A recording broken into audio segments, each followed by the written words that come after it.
Hello everyone, आज हम शुरुआत करने जा रहे हैं ज्योग्राफी का टॉपिक, जिसमें जो पहला टॉपिक है हमारा भारत की स्थिति और विस्तार के बारे में देखेंगे। तो सबसे पहले हमने एक पृथ्वी की आकृति बनाई हुई है। सबसे पहले हमें देखना है कि हमारे जो भारत की स्थिति है ग्लोब में कहाँ पर है, पृथ्वी पर कहाँ पर स्थित है। तो सबसे पहले ये जो बीचों बीच जो रेखा निकली हुई है इसे अक्षांश रेखा कहते हैं। पृथ्वी को दो भागों में विभाजित कर रही है। कितने डिग्री अक्षांश पर है? 0 डिग्री अक्षांश पर है। 0 डिग्री अक्षांश पर स्थित है। इसे क्या बोला जाता है? विषुवत रेखा। विषुवत रेखा या फिर इसे बोलते हैं भूमध्य रेखा। भूमध्य रेखा क्योंकि भूमि के ये बीचों बीच से निकल के जा रही है। एक काल्पनिक रेखाएं होती हैं, तो ये पृथ्वी के मध्यकर होके निकल रही है। तो हमारी जो पृथ्वी है भूमध्य रेखा से उत्तर की साइड में है, उत्तर की तरफ है। भूमध्य रेखा से उत्तर की ओर है। और ये जो ग्रीनविच रेखा है, ग्रीनविच रेखा होती है जो मतलब जहाँ से समय का निर्धारण किया है, ये कितने देशांतर पर है? 0 डिग्री देशांतर पर है। ग्रीनविच रेखा जो है GMT जिसे इंग्लिश में बोला जाता है, ग्रीनविच मीन टाइम, इसे ये जो है 0 डिग्री देशांतर पर है। तो इससे जो है हमारे भारत की स्थिति पूरब की तरफ है, ग्रीनविच रेखा से पूरब की तरफ, और विषुवत रेखा से उत्तर की तरफ है। तो हमारे भारत की स्थिति किधर हो जाएगी? इधर हो गया पूरब, इधर हो गया उत्तर। तो हमारे भारत की स्थिति जो होगी उत्तर पूरब साइड में हो जाएगी। अब हमें ये देखना है कि हमारे जो इससे अगर ऊपर जाएंगे, भूमध्य रेखा से 23.5 डिग्री उत्तर की तरफ जाएंगे, 23.5 डिग्री उत्तर की साइड जाएंगे, तो क्या होगा? कर्क रेखा। कर्क रेखा भारत के बीचों बीच कर होकर निकल रही है। कर्क रेखा जो है भारत के बीचों बीच से होकर निकलती है, जो भारत को लगभग 2 भागों में विभाजित करती है। तो ये जो है कितने क्वेश्चन बनता है, कर्क रेखा भारत के कितने राज्यों से होकर गुजरती है। सबसे पहले जो बनेगा, कर्क रेखा भारत के कितने राज्यों से होकर गुजरती है। तो कर्क रेखा जो है भारत के 8 राज्यों से होकर गुजरती है। जैसे मान ली सबसे पहले होगा गुजरात हो गया। गुजरात के बाद में जो राजस्थान का छोटा सा क्षेत्र आ रहा है, राजस्थान के हिस्से से भी निकल रही है। राजस्थान के बाद में क्या आएगा? MP के बाद में जो है MP से कटा हुआ क्या है? छत्तीसगढ़। छत्तीसगढ़ के बाद में क्या है? झारखंड। झारखंड के बाद में क्या है? वेस्ट बंगाल, पश्चिम बंगाल। फिर है उसके बाद में त्रिपुरा। त्रिपुरा के बाद में क्या है? मिजोरम। तो कितने राज्य हो जाएंगे? कुल जो है हमारे 8 राज्य हो जाएंगे। गुजरात, राजस्थान, मध्य प्रदेश, छत्तीसगढ़, झारखंड, पश्चिम बंगाल, त्रिपुरा और मिजोरम। या फिर इसका जो है एक ट्रिक भी याद कर सकते हैं, मित्र पर गमछा झार। मित्र पर गमछा झार। तो मी से क्या हो जाएगा? मिजोरम। मी से मिजोरम हो जाएगा। फिर से हो जाएगा त्रिपुरा। त्रिपुरा हो जाएगा। पै से हो जाएगा पश्चिम बंगाल। गै से हो जाएगा गुजरात। मैं से हो जाएगा मध्य प्रदेश।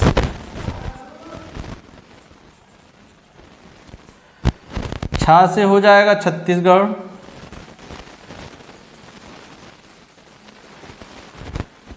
झा से हो जाएगा झारखंड।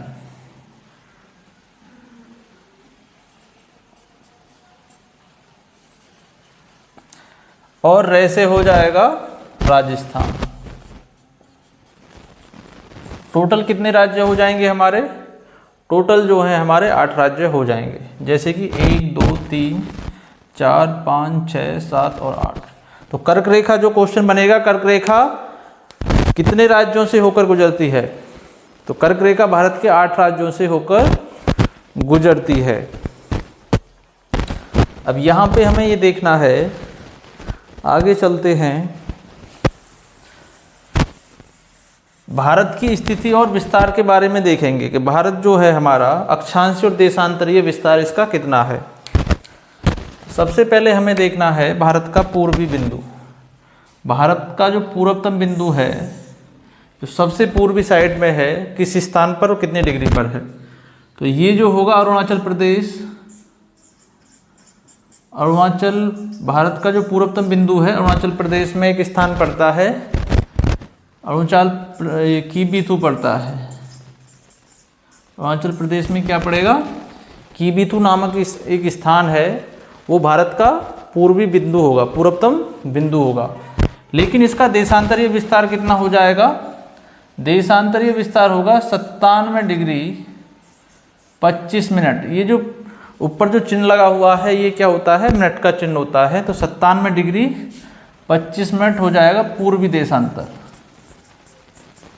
पूर्वी देशांतर। तो क्वेश्चन बनेगा कि भारत का पूर्वी बिंदु कितने डिग्री पर है, कितने डिग्री देशांतर पर है? तो 97 डिग्री 25 मिनट पूर्वी देशांतर पर हो जाएगा।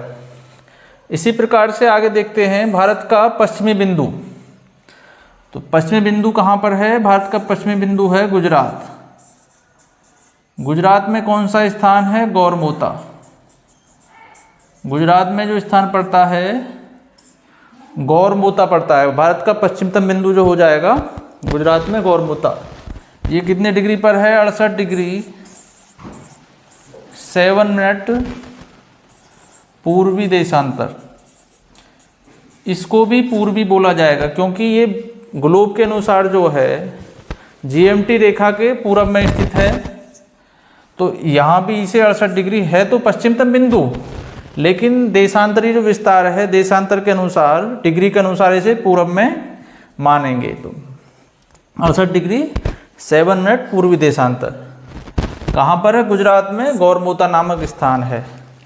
इसी प्रकार से आगे देखते हैं भारत का जो दक्षिणी बिंदु है ये कहाँ पर है? तमिलनाडु में पड़ता है। तमिलनाडु। तमिलनाडु में जो स्थान पड़ता है क्या नाम है उसका? कन्याकुमारी। कन्याकुमारी स्थान है। इस स्थान का नाम क्या है? भारत का जो दक्षिणी बिंदु है, मुख्य भूमि का दक्षिणी बिंदु क्या है? कन्याकुमारी। कितने डिग्री पर है? 8 डिग्री 4 मिनट। इसे क्या बोला जाएगा?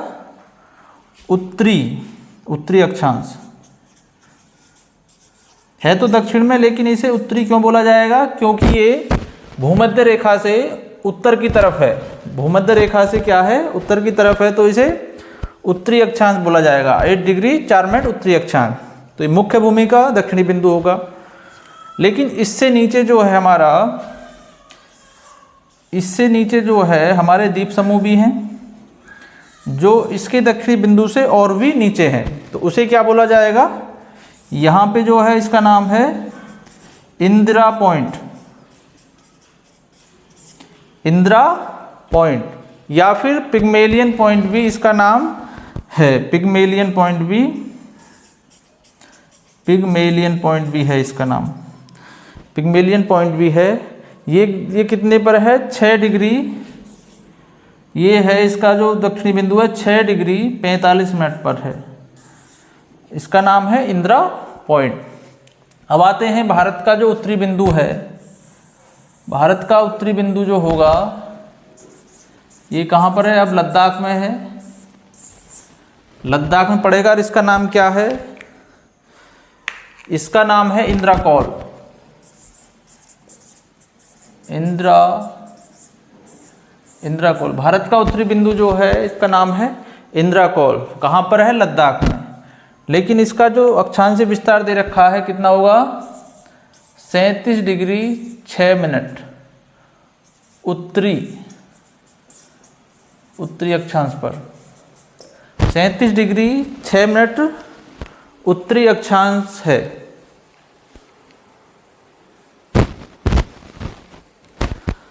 तो ये जो हो गया हमारा अक्षांश और देशांतरीय विस्तार हो गया।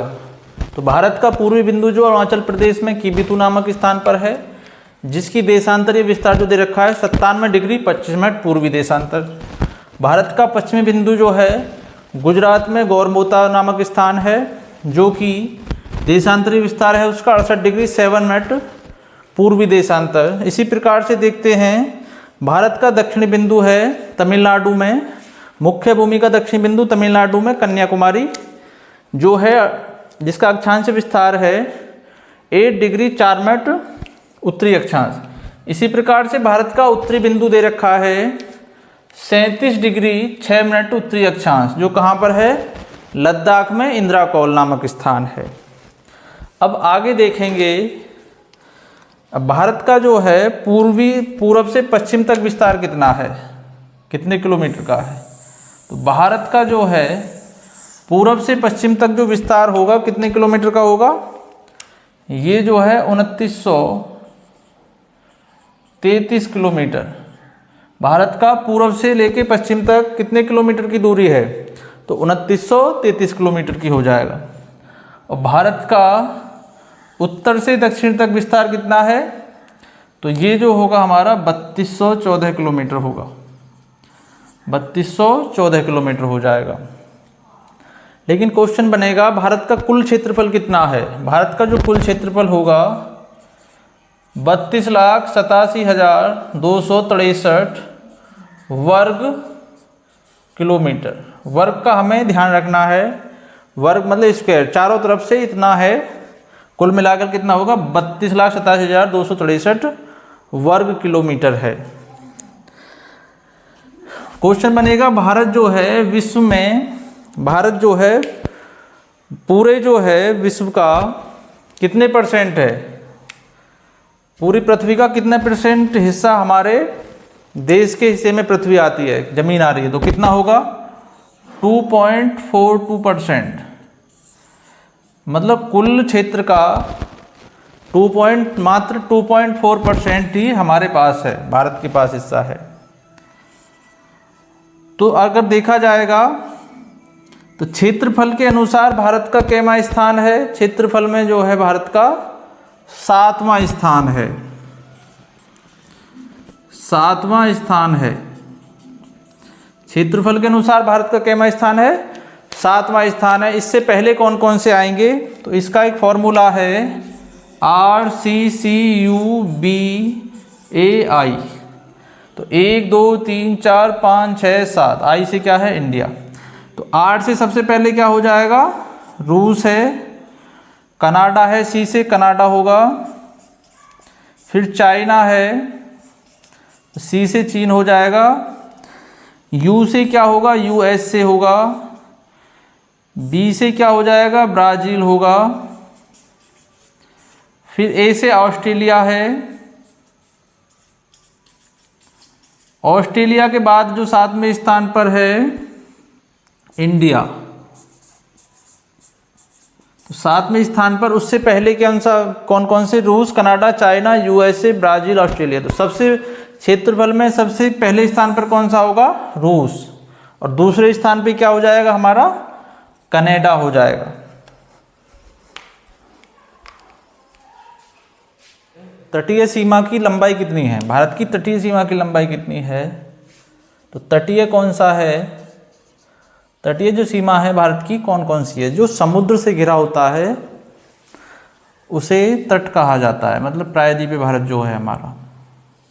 तो ये वाला जो यहाँ से ले गए, ये वाला जो हिस्सा है हमारा पूरा का पूरा, ये वाला जो है पूरा यहाँ तक, यहाँ से लेके यहाँ तक, ये क्या है, तट। अगर मुख्य भूमि की बात करें तो कितना है, तटीय सीमा की मुख्य भूमि की जो लंबाई है कितनी है, 6100 किलोमीटर। कितनी है, 6100 किलोमीटर। अगर यहाँ पे द्वीपों को मिला लिया जाए, क्योंकि द्वीप भी अंडमान निकोबार द्वीप और लक्षद्वीप वगैरह जो हैं, इनकी भी कुछ ना कुछ सीमा होगी, तो इनको अगर ऐड कर दिया जाए, द्वीपों को लगाकर तटीय सीमा की लंबाई, द्वीपों को तटीय सीमा की लंबाई कुल कितनी हो जाएगी, 7516.6 किलोमीटर होगी। द्वीपों सहित कितनी हो जाएगी, 7516.6 किलोमीटर। क्वेश्चन बनेगा सबसे अधिक ऐसा कौन सा प्रदेश है जिसकी तटीय सीमा की लंबाई सबसे अधिक है? तो तटीय सीमा की लंबाई जो सबसे ज़्यादा अधिक जो किसकी है? गुजरात की है। तो कितना है इसका? 1600 किलोमीटर। सबसे अधिक किसकी है? गुजरात की है। और सबसे कम किसकी होगी? गोवा की। सबसे कम जो है गोवा की होगी। अब क्वेश्चन बनता है कि भारत की स्थलीय सीमा की, जहाँ पे जमीनी सीमा जो और देशों के साथ स्पर्श करता है, तो ये पूरा हिस्सा है यहाँ से लेकर यहाँ तक। तो ये कितना हो जाएगा हमारा स्थलीय सीमा जो है? भारत के स्थलीय सीमा की जो लंबाई है कितना हो जाएगा? 15,200 किलोमीटर। भारत की स्थलीय सीमा की जो लंबाई होगी 15,200 किलोमीटर हो जाएगी। अब क्वेश्चन बनता है, समुद्री सीमा से लगने वाले राज्यों की संख्या कितनी है? जो समुद्र से लगे हुए राज्य हैं भारत के, उनकी संख्या कितनी होगी? तो समुद्री सीमा से लगने वाले राज्यों की जो संख्या है वो है 9। तो कौन कौन से होंगे? सबसे पहले जो होगा हमारा गुजरात। गुजरात के बाद में कौन सा होगा? महाराष्ट्र। महाराष्ट्र के बाद में छोटा सा क्या है? गोवा। गोवा के बाद में क्या दिया हुआ है? कर्नाटक।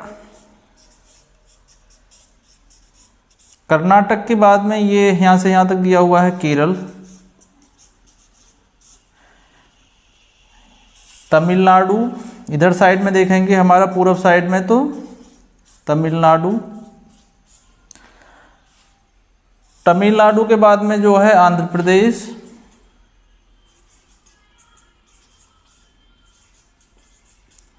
आंध्र प्रदेश के बाद में क्या है? उड़ीसा।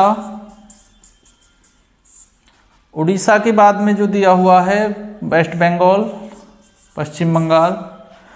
तो पश्चिमी सीमा पर जो लगे हुए राज्य हैं उनकी संख्या कितनी है? 5। गुजरात, महाराष्ट्र, गोवा, कर्नाटक, केरल।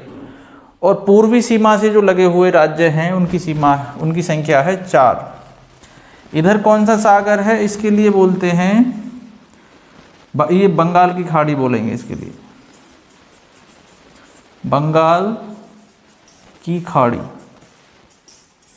इधर साइड में क्या है हमारा? अरब सागर। और सबसे नीचे क्या है? हिंद महासागर। सबसे नीचे क्या हो जाएगा? हिंद महासागर। तो भारत की तटीय सीमा से लगने वाले राज्यों की संख्या कितनी हो जाएगी? 9 हो जाएगी। अब क्वेश्चन बनता है कि भारत की अंतर्राष्ट्रीय सीमा से लगने वाले देशों की संख्या कितनी है? भारत की अंतर्राष्ट्रीय सीमा से लगने वाले देशों की संख्या कितनी है? तो संख्या जो है, जो सीमा से टच कर रहे हैं उनकी संख्या है 7। तो कौन कौन सा होगा? सबसे पहले जो है हमारा पाकिस्तान होगा। पाकिस्तान के बाद में सबसे यहाँ पे लगा हुआ है कौन है? अफगानिस्तान। जो पीओके की सीमा से लगा हुआ है, यहाँ पर पाकिस्तान ने इसका कब्जा कर रखा है। तो ये अफगानिस्तान जो है पीओके की सीमा बनाता है। इसके बाद जो है हमारा आएगा यहाँ पे चाइना। चाइना के बाद में ये वाला जो हिस्सा है ये है नेपाल का। नेपाल के बाद में ये जो दिया हुआ है भूटान है। भूटान के बाद में यहाँ पर म्यांमार है। और यहाँ पे होगा बांग्लादेश। तो कुल मिलाकर कितने देश हो जाएंगे? पाकिस्तान, अफगानिस्तान, चीन, नेपाल, भूटान, म्यांमार और बांग्लादेश। तो कुल मिलाकर अंतर्राष्ट्रीय सीमा को स्पर्श करने वाले देशों की संख्या जो होगी 7 होगी। श्रीलंका की सीमा जो है पूरी तरीक़ा से स्पर्श नहीं करती है, क्योंकि भारत और श्रीलंका के मध्य कौन सा द्वीप है? पंबन द्वीप, जिसका नाम है पंबन द्वीप। पंबन द्वीप जहाँ पर क्या स्थित है? रामेश्वरम स्थित है। पंबन द्वीप पर रामेश्वरम स्थित है। क्वेश्चन बनेगा पाक जल संधि किन देशों के मध्य है? तो पाक जल संधि जो होगी भारत और श्रीलंका के मध्य स्थित है। पाक जल संधि जो होगी भारत और श्रीलंका के मध्य स्थित है।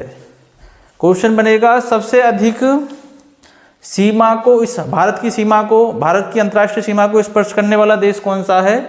तो सबसे अधिक जो है आंसर होगा हमारा बांग्लादेश। और बनेगा सबसे कम भारत की अंतर्राष्ट्रीय सीमा को स्पर्श करने वाला देश है, वो कौन सा होगा? अफगानिस्तान। तो वो जो होगा अफगानिस्तान होगा।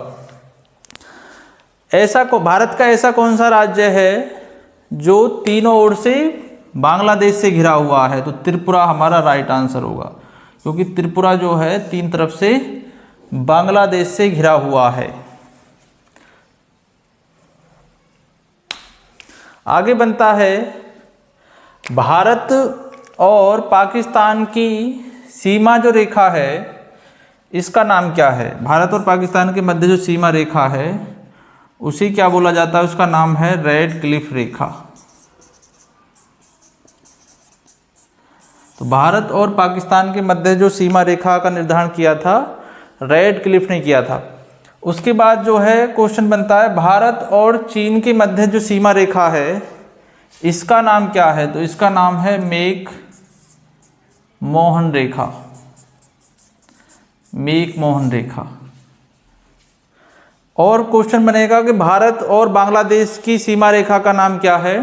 तो उसका नाम भी हम क्या कहेंगे? रेड क्लिफ या 3 बीघा कॉरिडोर भी कह सकते हैं। क्वेश्चन बनेगा कि अफगानिस्तान और भारत की सीमा रेखा का नाम क्या है? तो इसे क्या बोलेंगे? डूरंड रेखा बोलेंगे। डूरंड रेखा। डूरंड रेखा है इसका नाम। आगे देखते हैं भारत का जो मानक समय है कितने डिग्री देशांतर पर है? तो सबसे पहले हमें देखना है अंतर्राष्ट्रीय जो समय रेखा है, अंतर्राष्ट्रीय समय रेखा कितने डिग्री देशांतर पर है? 0 डिग्री देशांतर पर है। अंतर्राष्ट्रीय मानक समय रेखा जो है हर देश का एक अलग अलग टाइम जोन है। तो भारत का जो मानक समय है, भारत का जो टाइम जोन है वो कितने डिग्री देशांतर पर है? सबसे पहले हमें देखना है भारत की स्थिति कहाँ पर थी। भारत की स्थिति थी भूमध्य रेखा से उत्तर की तरफ और ग्रीनविच रेखा से पूरब की तरफ। अब ये 0 डिग्री पर है। भारतीय अंतर्राष्ट्रीय मानक समय जो है 0 डिग्री देशांतर पर है और भारत का मानक समय जो है 82.5 डिग्री 82.5 डिग्री पूर्वी देशांतर। क्योंकि ये जीएमटी रेखा से, ग्रीनविच रेखा से पूरब की ओर है तो पूर्वी देशांतर पर होगा। तो ये देखेंगे सबसे पहले हमें ये देखना है क्या ये सभी भारत के बीचों बीच कर है? ये बिल्कुल फिक्स बीचों बीच कर निकाली गई है, मानी गई है। तो सबसे पहले इसे देखेंगे अगर भारत का पश्चिमी बिंदु कितना था 68 डिग्री 7 मिनट पर था और भारत का जो पश्चिमी बिंदु पूर्वी बिंदु था 97 डिग्री 25 मिनट पूर्वी देशांतर पर था। अब हमें क्या करना है? हमें एक बीच का पॉइंट निकालने के लिए हमें क्या करना है? 97 और में से जो है 68 डिग्री माइनस कर देंगे तो कितना आ जाएगा? 17 में से 8 गया तो 9 और 8 में से 6 गया तो 2। अब हमें यहाँ पे ये देखना है या फिर इन्हें एक काम करेंगे, इन्हें दोनों को ऐड करके 2 से काट देंगे। 8 7 कितना हो गया? 15, 9 6 15 और 1 16। तो कितना हो गया टोटल? टोटल अगर ऐड किया है तो 165 डिग्री बनना है। अगर 165 को हम 2 से डिवाइड कर दें तो कितना होगा? 2 8 16 और 2 दूनी 4, 1/2 डिग्री। तो इनके जो 68 और 97 डिग्री के मध्य का जो बिंदु होगा वो कितने डिग्री पर होगा? 82.5 डिग्री पूर्वी देशांतर। तो भारत का मानक समय कहाँ से लिया गया है? कहाँ से निकलती है वो रेखा? उत्तर प्रदेश में इलाहाबाद के पास नैनी नामक स्थान से। इलाहाबाद में नैनी नामक स्थान है। इलाहाबाद के नैनी से होकर गुजरती है। क्वेश्चन बनता है, भारत का मानक समय और अंतर्राष्ट्रीय समय में कितने डिग्री का अंतर है, कितने डिग्री समय जो है, कितने घंटे जो है भारत का समय आगे चलता है। तो यहाँ पे देखेंगे कितने घंटे आगे है। तो ये कितने डिग्री पर है, 0 डिग्री पर है, और ये 82.5 डिग्री पर है। हमारी जो पृथ्वी है 24 घंटे में एक अपनी धुरी पर घूम जाती है, 24 घंटे पर अपना एक पूरा राउंड ले लेती है अपनी धुरी पर। तो 24 घंटे में कितने डिग्री घूम रही है, 24 घंटे में घूमती है पूरा का पूरा जो पृथ्वी है अपनी धुरी पे घूमेगी, तो 360 डिग्री का कोण बनाएगी पूरा का पूरा। तो 24 घंटे में 360 डिग्री। अब हमें ये देखना है तो 1 घंटे में कितने डिग्री का कोण बनाएगी। तो 1 घंटे में कितने डिग्री घूमती है, 24 से काट देंगे इसे, तो ये 30 बार, और ये कितनी बार, 2 बार, 2 से काट देंगे तो कितना, 15 डिग्री।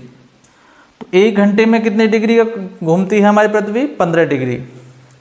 तो 60 मिनट में भी 15 डिग्री घूमेगी, क्योंकि 1 घंटे में 60 मिनट होते हैं।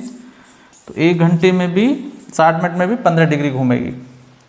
अब यहाँ पे हमें देखना है 4 मिनट में कितना डिग्री घूमेगी, 1 डिग्री। तो 1 डिग्री पृथ्वी को घूर्ण करने के लिए पश्चिम से पूरब की तरफ तो कितना समय लगता है, 4 मिनट का समय लगता है। लेकिन जो हमारा जो भारत का मानक समय है वो अंतर्राष्ट्रीय समय से कितने आगे है, 82.5 डिग्री आगे है। तो यहाँ पे हमें देखना है 82.5 डिग्री आगे है, जबकि 1 मिनट में 4 डिग्री, 1 मिनट में जो है 4 मिनट में 1 डिग्री घूमती है। तो 4 मिनट में देखेंगे 82 डिग्री घूमने के लिए कितना समय लेगी। तो यहाँ पे हमें गुणा करना है इसमें, 4 पंजे 20, 4 दूनी 8 और 2 10, 4 अट्ठे 32 और 1 33। पॉइंट कितने, यहाँ पे पॉइंट लगा देंगे तो कितना मिनट हो जाएगा, 330 मिनट। 330 मिनट के लिए अगर 60 से काट देंगे इसे, 0 से 0, 6 पंजे 30, तो कितना हो जाएगा, 5.5 घंटे। तो भारत का मानक समय अंतर्राष्ट्रीय समय से कितने आगे है, 5.5 घंटे आगे है।